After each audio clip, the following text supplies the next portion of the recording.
She was going to have a little girl. And Ashley was kind of a girly girl. Ashley was she was kind of a tough girly girl. I mean, she loved pink and the ruffles and everything, but she was a pretty tough girl. And we just had 2 baby showers. One was from the church, and then one was a family one, and they just had the family one, and it was. She was excited. Everybody was excited for her to be a mother. We had all of her baby presents and everything, and she loved to go through all those. And I had gotten a phone call from one of her friends, and she called and she said, Ashley's been shot. And Ashley lived over on Armour Boulevard and Tracy. And so, we had always said, you need to get away from there. That's not the best area to be in.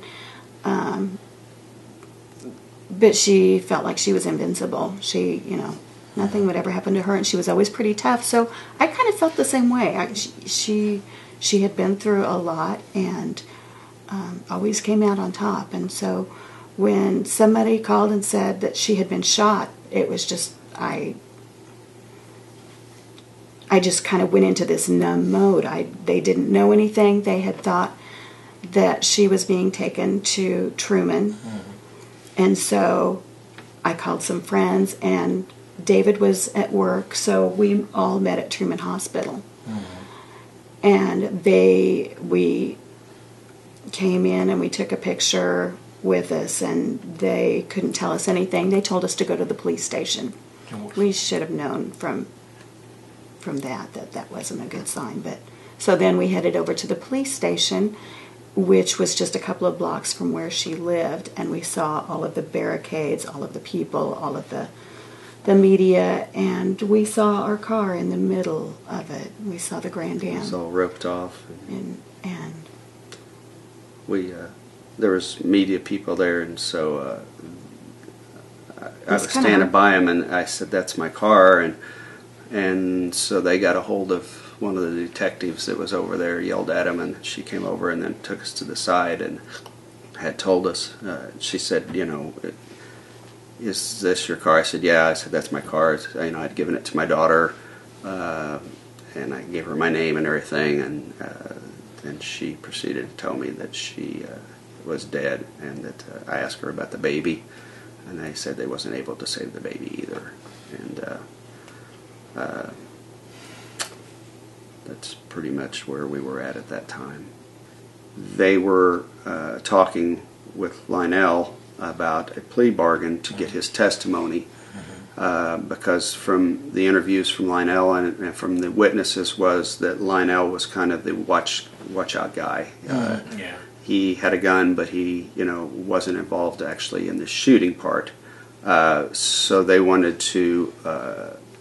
There was a possibility that they were going to give him a plea to get his testimony to convict Calvin, because without his testimony, the evidence wasn't looking good to where they thought they could get a conviction.